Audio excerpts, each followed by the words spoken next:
Boa noite, pessoal. Vamos começar a nossa live que a gente vai falar hoje sobre mielopatia cervical. Já vem entrando, já vem chamando o pessoal para não perder e não participar, não perder, não deixar de nossa live de hoje, porque a gente vai falar sobre uma doença da coluna cervical. Boa noite, doutor Bruno. Boa noite, doutora Luana. Hoje eu e Tudo bem? Bruno estamos separados, gente. Mas olha, só a Cadê distância, o hein? João? Só pela distância. É, só distância, gente. Tô esperando o João acadêmico entrar para a gente dar início à nossa live de hoje. E a gente vai falar sobre mielopatia cervical. Eu espero que vocês gostem do tema. É uma coisa muito importante. É importante principalmente nem a questão de aprender a tratar, mas a questão de saber suspeitar. Quando suspeitar, quando encaminhar o paciente, quando saber realizar essa avaliação e essa suspeita do paciente com mielopatia cervical. Só estou Domingo aguardando o mesmo, João a gente fez entrar. uma cirurgia que era um tipo de mielopatia, era uma urgência Sim. oncológica, né? Uma mielopatia cervical por conta de um tumor cerebral, perdão, um tumor na região cervical. Tudo bem, João? Tudo bem? O Boa João noite, doutora entrou. Luana. Boa noite aí, doutor Bruno. Como Boa vai? noite, João. Então, já que o João chegou, a gente já vai começar a dar início à nossa live de hoje. 15 minutos de neuro, seu encontro semanal com a neurocirurgia. E quem estiver entrando, sejam bem-vindos. Convide já várias pessoas, outras pessoas, para saberem do nosso tema de hoje, que é muito importante. E assim como todas as lives, a gente vai começar com a apresentação do nosso acadêmico convidado de hoje. João, quero que você fale o nome, faculdade, por que se interessou pelo nosso projeto, pela área. Fale aí pra gente. Boa noite de novo, né? Então, meu nome é João Vitor, sou do quarto período, né, da faculdade Unigran Rio, né? Sou da Unigran Rio, lá da Barra da Tijuca. E, na verdade, eu sempre me interessei por neuro, eu era uma pessoa muito curiosa, né? Aí, antes de entrar na faculdade, eu ficava olhando muito o Google, ficava pesquisando as coisas, porque acabou que teve uma época difícil na minha vida, que eu tive uma doença dessa área, e como eu ficava olhando o Google o dia inteiro, pesquisando, acabei falando, nossa, que coisa legal, eu ficava estudando aquele negócio que eu não tinha nada a fazer naquela época, Só acabou estudar que eu me vestibular, né? interessei muito. Só te... Não, é porque eu tava meio acamado, então eu ficava só lendo isso o dia inteiro. Entendi. Aí despertou interesse, desde o início eu sempre gostei muito do tema. Sempre Também. Muito gostei de. bom. Que bom, parabéns. É, Seja bem-vindo mais uma vez. E eu gosto de ver, né, esse interesse pela área da neurocirurgia, que independente a especialidade que vocês forem fazer no futuro, vocês serão médicos, vocês necessitarão de saber sobre os principais sintomas envolvidos em qualquer outra especialidade. E pode ser que um dia você chega, você atenda um paciente com mielopatia cervical ou suspeita, aí você vai lembrar daquela live e falar, nossa, eu já sei o que que é. Não é isso, Bruno?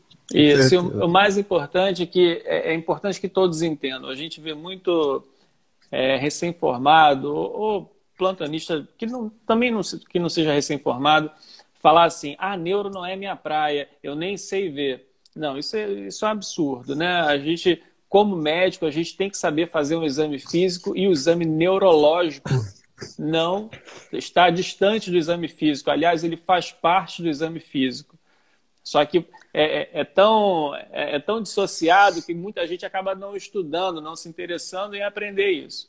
E todos Verdade. vocês que estão assistindo, como médico generalista, que você vai sair da faculdade como médico generalista, você deve saber fazer sim o exame neurológico bem feito. Aí você vai se diferenciar, com certeza. E sempre o que eu falo, que a neuro, ela tem 2 sintomas que são dos sintomas mais comuns em tudo, ambulatório e pronto-socorro, que é cefaleia, né, e a dor lombar.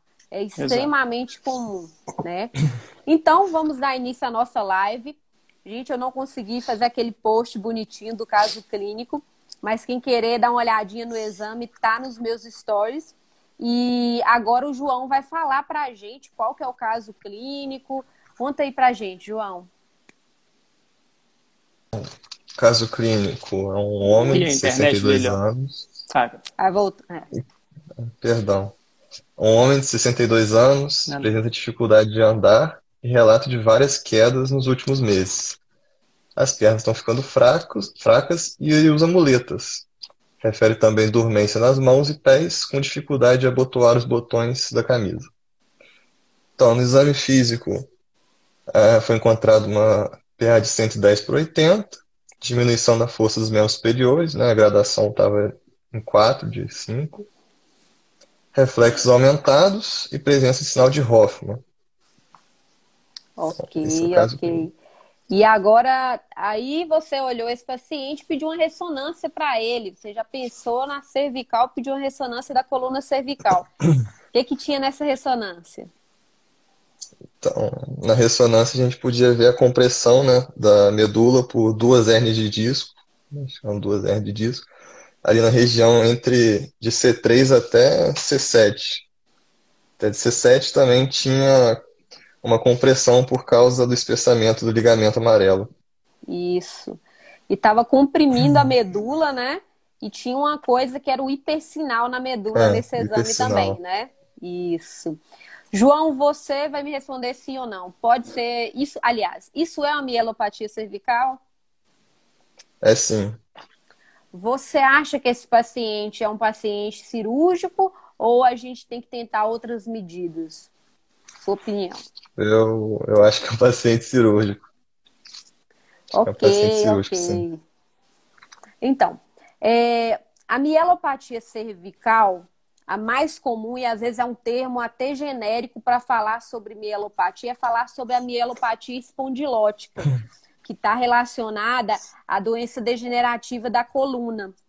Mas, como o Bruno já começou até a introduzir o assunto, a gente pode ter mielopatia, que é a compressão da medula, em outras patologias, nos tumores, nas infecções, qualquer coisa que possa diminuir, né, estenosar, né, reduzir o tamanho do canal e, consequentemente, causar uma compressão, uma doença na medula, que é a mielopatia. A mielopatia espondilótica, ela é mais comum em pessoas com mais de 50 anos de idade, porque vai sendo um acúmulo de alterações degenerativas da coluna. E essa compressão da coluna, ela pode ser por, principalmente, hérnias de disco, né? Presença de osteófitos. E outra coisa que também causa é a calcificação ou espessamento de ligamentos próximo ao canal medular. Principalmente o ligamento amarelo, que vai estar mais posterior, e o ligamento longitudinal posterior. E aí, o que acontece? Aperta a medula, comprime a medula, essa medula sofre. E aí você vai ter sintomas tanto de membros superiores quanto de membros inferiores. Quais são os sintomas? Quais são os sintomas mais comuns? São a dormência, formigamento, parestesia, tanto em membros superiores quanto membros inferiores, redução da força, que também pode causar redução de força tanto em membros superiores quanto em membros inferiores, alteração de marcha. Tem muito paciente que a única queixa vai ser quedas, a única queixa vai ser alteração de marcha, dificuldade da sensibilidade de abotoar botão de calça, de às vezes a pessoa que fazia crochê ou costura, alguma coisa, algum movimento mais delicado com a mão, hoje já não consegue fazer com tanta facilidade. Então, são todos sinais que a gente tem que pensar quando o paciente se queixa, né, de tudo que eu falei aqui, sempre pensar na cervical, porque não serão todos os pacientes que vão chegar, estou com uma dor cervical associada a esses outros sintomas, né? E outra coisa que nos ajuda também a suspeitar da mielopatia cervical é o exame físico. No paciente você pode ter, além de perda de força, alteração de sensibilidade, você pode ter um aumento dos reflexos, uma hiperreflexia. E um dos sinais que tem no exame físico, que eu não sei se todo mundo notou que eu falei, é o sinal de Hoffmann, né? Esse sinal, como que ele é realizado? Você faz uma pequena pancadinha na falange distal aqui no dedo, na ponta do dedo, e como consequência você tem a flexão das falanges.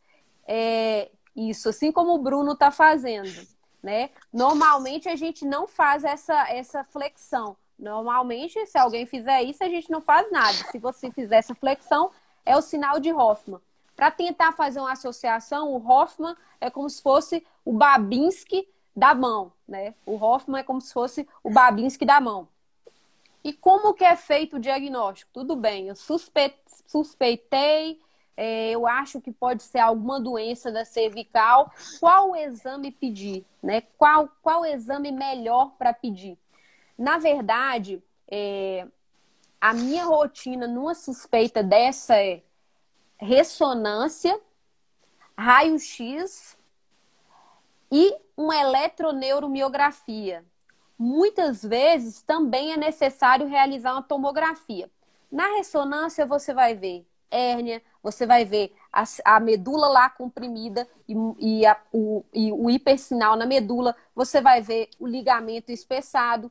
No raio-x, que é melhor para ver osso, você pode ver os osteófitos. Se você pedir um raio-x dinâmico, você consegue ver se tem algum tipo de instabilidade na coluna. E, por exemplo, se eu fiz uma ressonância, eu vi uma hérnia lá, eu não sei se está calcificada, eu tenho dúvida, eu quero fazer uma avaliação melhor, você também pode pedir uma tomografia para conseguir ter essa avaliação e esse diagnóstico. Diante de um quadro de compressão medular, como que você vai tratar? A compressão medular, ela é cirúrgica. E o tratamento dela é descomprimir a medula. Se é feita por via anterior ou se é feita por via posterior, isso você vai avaliar caso a caso, cada paciente. Eu vou operar por trás, a compressão está na frente, esse paciente eu tenho que fazer uma correção da lordose cervical. Então, essa é a decisão. Se você vai, o tipo de cirurgia. Agora, operar sim, que é cirúrgico. Só que aí a gente também tem outro tipo de cenário. De um paciente que, por exemplo, chega para você com um quadro de dormência, ou então uma dor cervical leve, e aí você acabou pedindo a ressonância e viu aquela compressão. E aí, o paciente tem poucos sintomas, só tem uma dor cervical e pode não ser por isso. Opero ou não? O que você acha, doutor Bruno? Perdão, pode repetir? Um paciente que tem apenas queixa de dor. Não tem alteração no exame físico, não tem alteração de força, hiperreflexia, mas tem uma compressão evidente na ressonância. Eu, Bruno, para esse tipo de caso, sou bem agressivo. Por quê? Ele tem uma compressão já evidenciada na imagem.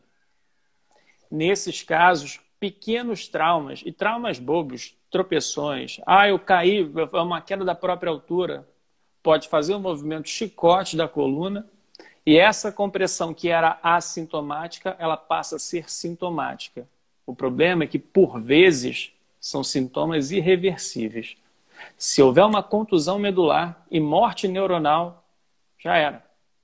O paciente fica com déficit neurológico permanente.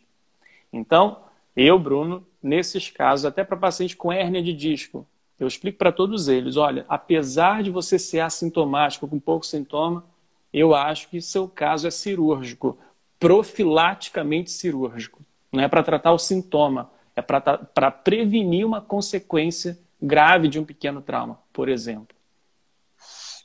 E você, doutora Luana? Concordo plenamente. Concordo plenamente. Na verdade, isso foi um gancho para ele falar justamente a respeito disso, de pacientes que são assintomáticos, que acreditam que eu estou bem, não vou operar. Mas muitas vezes, eu vi uma vez isso, infelizmente, o caso de um paciente que ele não sabe. Na verdade, ele não tinha esse diagnóstico de mielopatia cervical, mas ele teve uma queda de bicicleta e ficou tetraplégico e a princípio não tinha fratura, foi um trauma leve.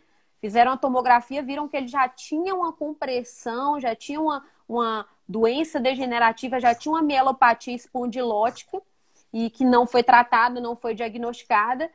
Foi operado de urgência, reabilitou, né, parcialmente a força, mas se tivesse esse diagnóstico antes, ele não teria essa evolução tão ruim, né? Então, assim, eu concordo com o Bruno, eu também sou mais agressiva nesses casos e eu decido junto com o paciente, exponho a necessidade da cirurgia. Tem muita gente que opta realmente por não operar, mas a gente sabe que se não operar, está com esse risco de qualquer pequeno trauma numa medula que está comprimida, esse paciente acabar tendo consequências muito ruins e muitas vezes irreversíveis. E hoje, por que eu estou trazendo a mielopatia cervical? A mielopatia cervical espondilótica tem hérnia, já falamos de hérnia. Por que eles estão falando de novo a respeito desses sintomas? Então, assim, o que acontece? A compressão cervical, ela não é a mesma coisa de uma compressão, né, de uma estenose do canal lombar. Por quê? Na lombar baixa, né, a gente não tem medula. A nossa medula, ela acaba em L2. Então, por isso que os sintomas são diferentes, né? Por isso que você tem você pode ter esses sintomas tanto em membros superiores quanto em membros inferiores e acaba sendo uma doença bem mais grave do que uma estenose de canal lombar. E o principal que eu gostaria de chamar a atenção para vocês nessa live de hoje é a respeito da importância de pensar na coluna cervical e pensar na investigação da coluna cervical num paciente que tem sintomas de membros superiores e membros inferiores. Mais alguma coisa para complementar, doutor Bruno? Eu tenho sim. Isso é importante, que alunos de liga, alunos de faculdade que estão assistindo a gente, quero dar uma dica para vocês. Qualquer lesão, mielopatia significa lesão, patia, na medula, mielopatia. E lembrar que lesão na medula, estamos falando de primeiro neurônio, das vias do primeiro neurônio. A medula é um grande condutor das informações do cérebro. Então, se vocês pensarem em que no exame neurológico vocês estão encontrando sinais de primeiro neurônio, pensem sempre em lesão de medula. Coluna torácica, coluna cervical, cérebro. Sempre assim. Se vocês veem uma lesão simétrica em ambos os membros inferiores, pensa mais em medula do que cérebro. Se você pensa numa lesão piramidal, uma lesão de primeiro neurônio, em um dimídio, pense sempre cérebro, mas não é impossível acontecer na medula também. Essa é a dica que eu dou. Viu? Lesão de primeiro neurônio. E o que eu falo de primeiro neurônio? Espasticidade, clonus, hiperreflexia. Hoffman. Pensem sempre em medula. Essa é a dica que eu dou a vocês. Uma outra coisa importante. Lesão crônica e lesão aguda. Um exemplo. O caso que a doutora Luana falou. O paciente que tinha uma lesão cervical, ele caiu e fez lesão medular. Como é que está o exame neurológico desse caso? Ele vai ter Hoffman? Vai ter hiperreflexia? Clonus? Espasticidade? Não. Lesões agudas não cursam com sinais de piramidalismo. Lesões cronificadas. Por exemplo, uma compressão por um tumor que tem um crescimento lento. Uma compressão por uma espondilopatia cervical, que também é um acometimento crônico. Essas sim cursam com piramidalismo. Esse paciente que a doutora Luana falou no início, ele vai ficar completamente hipotônico, tetraplégico, sem sinal, com os reflexos abolidos. Daqui a 3 semanas, 4 semanas, vai evoluir com clonos, piramidalismo, porque ele cronifica a lesão. Essa é a dica que eu queria dar a vocês. Então, acho que é isso. São, como sempre, é um bate-papo rápido, né? A gente ultrapassa sempre os 15 minutos, mas é mais um bate-papo rápido para introduzir esse assunto para vocês conseguirem ter uma ideia e, principalmente, como o Bruno falou, quando suspeitar, quais os sinais que nos levam a pensar em doença, a pensar em mielopatia espondilótica cervical. Ok? E então, sobre esse paciente que está aí, eu não sei se vocês chegaram a dar uma olhadinha na ressonância. Esse paciente tem uma ressonância, uma compressão importante, tanto anterior, com hérnia, com osteófito, quanto posterior, né, com espessamento do ligamento amarelo. E é um caso cirúrgico, sem dúvidas. Na verdade, eu abordaria ele por via anterior e talvez, né, se fosse necessário, até posterior também, que é um paciente que tem uma compressão bem importante. Mas não é objetivo falar sobre o tipo de cirurgia, e sim falar sobre tem que ter cirurgia e tem que ter a descompressão da medula cervical.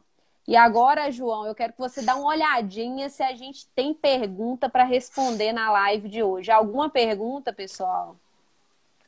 Então, eu já tinha até dado uma pesquisada aqui, mas eu acho que a galera hoje está meio desanimada, não perguntaram nada não.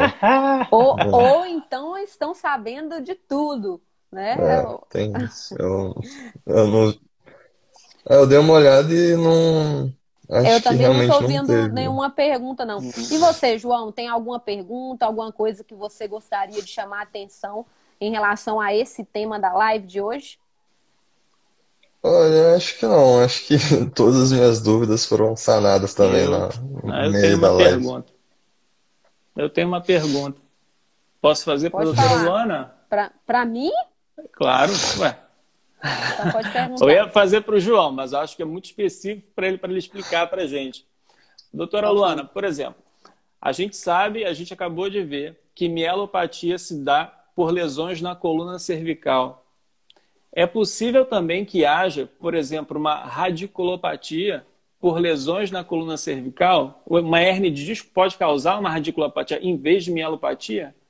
Sim, sim. Inclusive, a gente falou aqui já de uma live sobre hérnia de disco lombar. Não chegamos a falar sobre a hérnia de disco cervical, mas o mecanismo de formação é bem parecido e isso depende de como a hérnia se comporta, né?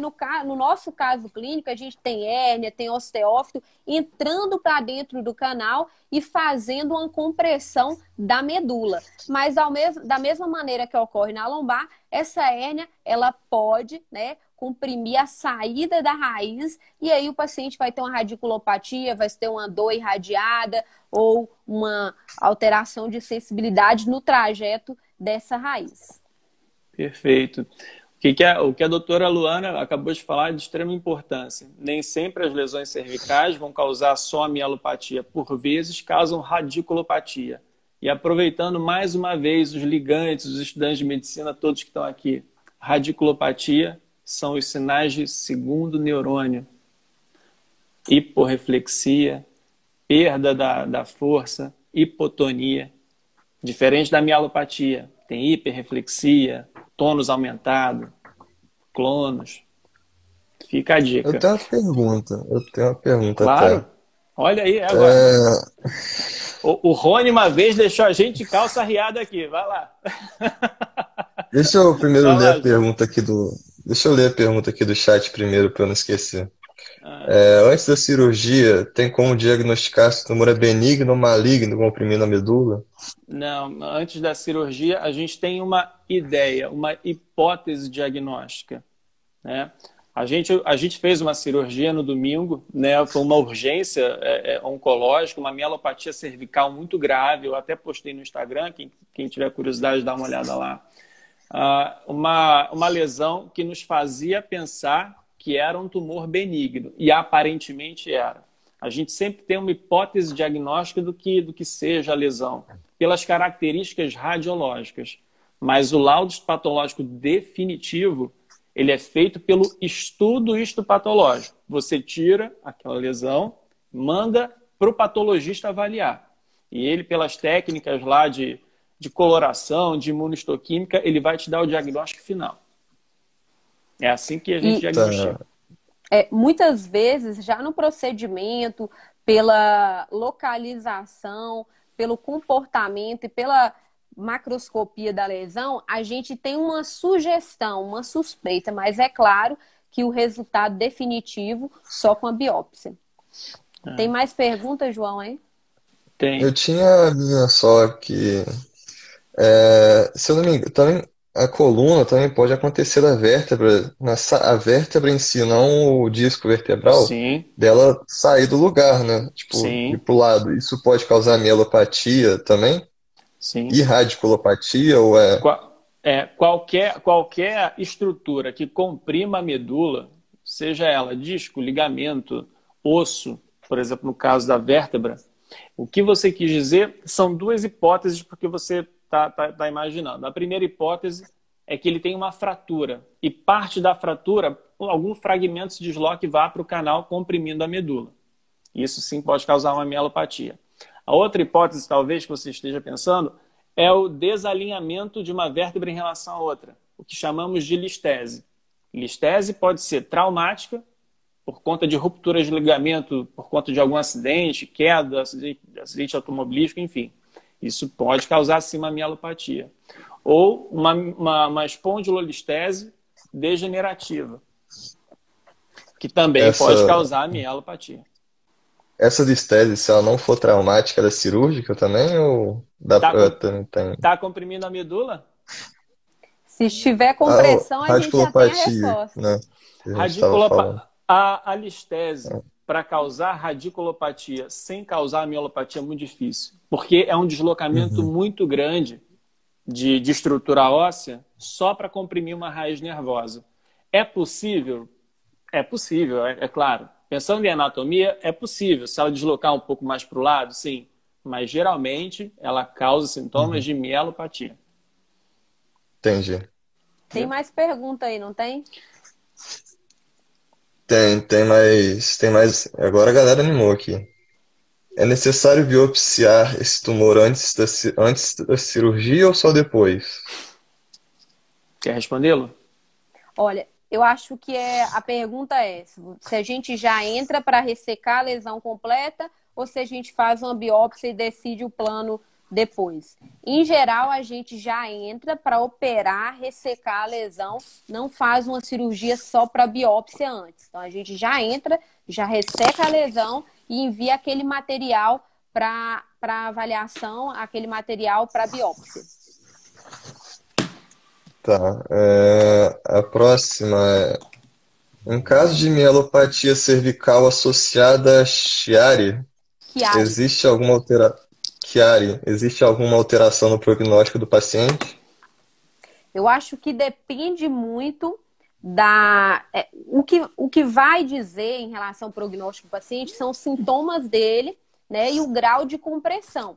O Chiari, para quem não sabe o que é a herniação das tonsilas cerebelares pelo forame magno na junção crânio-cervical. Ele pode ser assintomático ou pode causar uma compressão medular, né? E, consequentemente, o paciente ter sintoma. Então, o paciente também vai ter sintomas de mielopatia.